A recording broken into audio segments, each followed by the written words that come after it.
Hi guys, Joe James here. Just another video, sorry, from iContent. Just another video to hopefully add value to you and give you some advice for those of you that find online a bit of a challenge. We had a bit of discussion in the office the other day about the challenges or what the biggest challenges for people that are venturing into sort of the online world that don't have the experience that others do.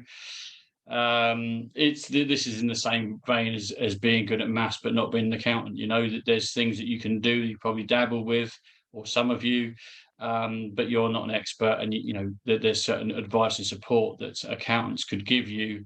Say if you're doing an accountants on a spreadsheet, they could probably give you some tips and advice. Doesn't mean you don't know some, just means that there's some perhaps better ways of doing things.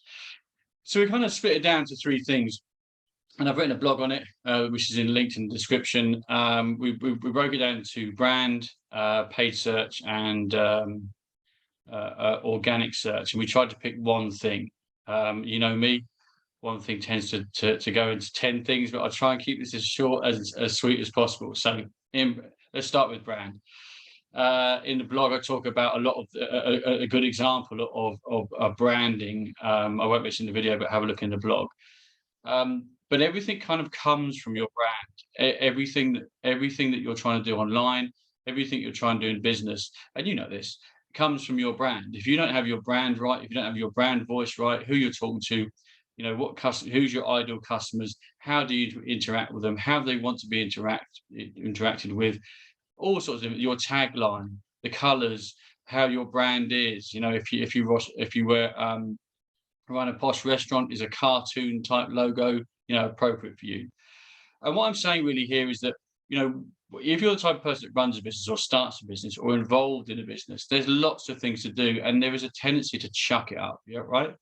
And I don't mean that you don't think about it. I mean you think about it 80%, and I'm asking you to look at the last 20%. You know, are you just going to take your brochure and put it online?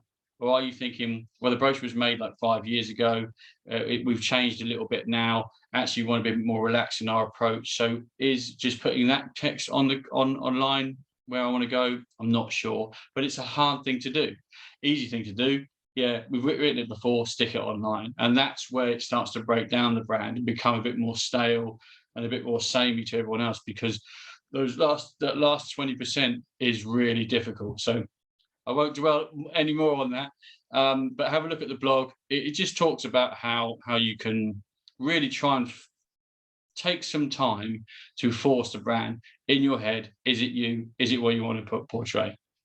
Okay, number two, paid search.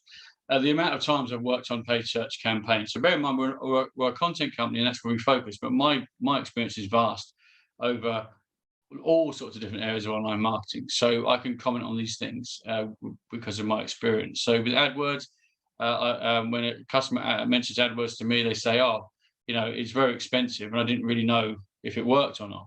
Okay, so there's 2 points there. The main point is try and steer away from general keywords. So I use in the blog. I use the example of a flower shop and using flowers as a keyword to spur to show the ads, right? So the way AdWords works is you pick keywords.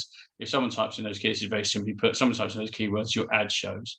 So if you use the word flowers, you can argue that yes, some people are putting flowers in Google, for example, do want to buy a bouquet of flowers, but they also might want to buy flowers for their garden. They might want to buy a book on flowers, or watch a video on flowers. So what you're doing is you're basically putting yourself in the biggest pool possible with the most expensive keyword, and your target audience is really quite varied. The audience that you're showing your ad to is really quite varied.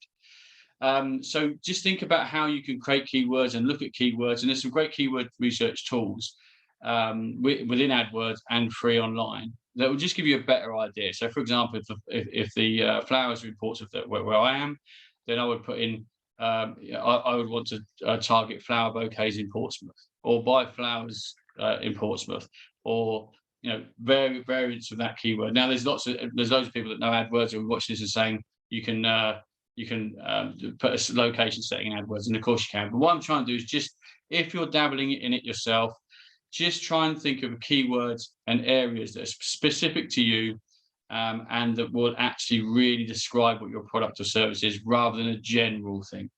Okay, great. I'm trying to really looking at the clock, trying to keep this short. Okay, last one is organic search. Or you got your shiny website, you don't really know how to optimize a site. So there's one thing you can do, and this is quite impactful, and that is change your title tags. Now they're basically the behind the scenes way in which search engines can pick up the content of your page, or what the content of your page is. And it's also the title and description in the metadata is what you see in the search results. So what you put in there is not only how the search engines figure out, or one way to figure out the top of your page and the keywords you've targeted, and also it's what's shown in the search results. So lots of people get their new site is set by default to have the page name and a brand. So I often see home and brand in the title, which doesn't help anyone because that doesn't say to the search engines what the page is about. So my advice is find out what your CMS is, content management system. WordPress, for example, is one. Wix is another. There's lots of different varieties. Then go to Google and Google, how do I update my title tags in whatever you've got? So if you're doing it yourself, find a video, find out how to do it. And then my advice is this: there's a limit of about 60-65 characters, but you can go over a little bit.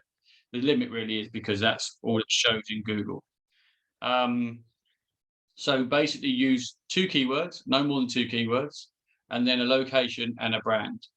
So if you have a look at my blog, it will show you how that's formatted. So there you go. It's a bit of a whistle-top tour, but it's just, we understand that not everyone can afford an SEO company or an agency or even a content agency. But there are little things you can do that will help you to move forward in a more logical way and to attract rankings and to get customers. Okay. If you watched till the end, then I applaud you, because back down I ramble. But anyway, if you want to talk about any of those things, anything else, as I always say, just come and have a chat. Drop us a line. We're happy to just have a discovery call. It's no hard sell, and you'll always gain something from it. Bye, guys. Thank you. Bye.